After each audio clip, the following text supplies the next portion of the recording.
I thought if he fought the way he always fights, that would be a crazy fight. But he was so nervous from that fight, from the Stipe fight, that he just did not. He looked terrible. He just couldn't pull the trigger. Well, and then Derek Lewis had a hurt back. Yeah. So you got a complete shit show out of two knockout artists. I just think that Cain's been out for a long time. He's a motherfucker, though, man. Oh, he's the best. I think. You think he's the best? I think he's the best in terms of like physical ability. You think he's the best heavyweight of all time? I think he's the best. I think he has to do a little more work. I don't think he's the best in terms of what he's accomplished.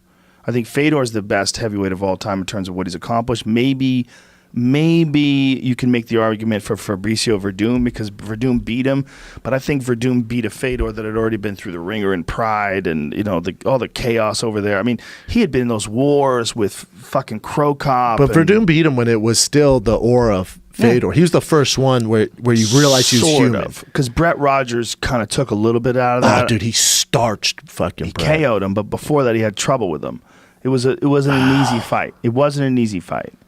He didn't even respect Brett, right? He did a Crow Cop, Crow Hop fucking punch. And leaped and fucking hit him with that right hand. That right hand was redonkulous, though. It's tough to say greatest of all time because it's the greatest of that time period. Because when he was doing it, there were specialists that he was great. There were certain things that made him great. He was undersized.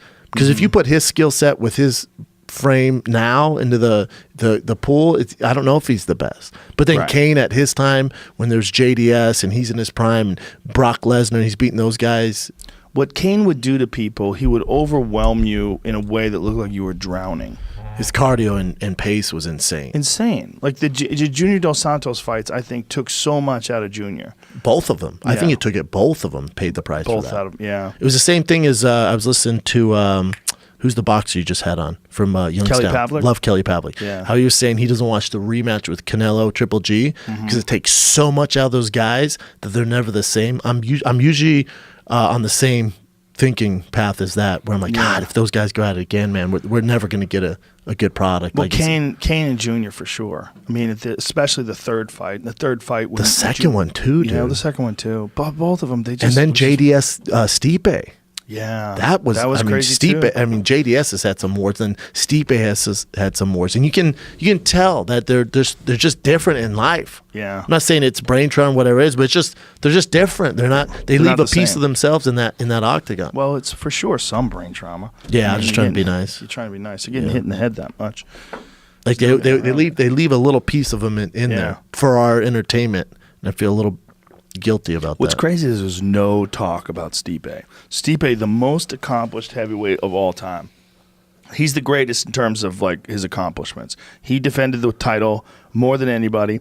He didn't fight the best guys in their prime. When he fought Junior, Junior was definitely past his prime. That's the knock on him, right? That's like he fought Verdum after his prime. That's not his. But again, when it was his run during his era, Stipe's the best. He's the best. When it was Cain during his era, he was the best. Right. Fedor was the best. It's hard to say this guy was better than this guy because it's just a different time period. Right. Like Jordan better than LeBron. Jordan during that era, by far the best. LeBron right now, by far the best. Right. It's They're stupid. We don't know against each other. Yeah, right. we don't know. Man. So that's the question about Stipe. Is like why is there no talk about him fighting again? Like why have they not set something up? And he's trying. Like he's trying. Like he even tweeted. He goes, DC, before you retire, let's do it, man. Yeah. Like quit waiting for John. Let's do it. Well, he's being really active on social media trying to, but it doesn't seem like there's a lot of interest. Because he has to be. Yes. You know why? Because it's not in his nature. We know that's not Stipe. Right, we know right, that. right. That's not. Stipe's a firefighter, humble, blue-collar dude. He's going to put in work, comes to fight all the time. So Derek Lewis explains turning down Stipe fight. Derek says, they wanted me to fight Stipe on short notice. I wanted some time off. I would still fight Stipe, but not right now, not so soon, especially after fighting a guy like DC who's more of a wrestler than going to fight Stipe.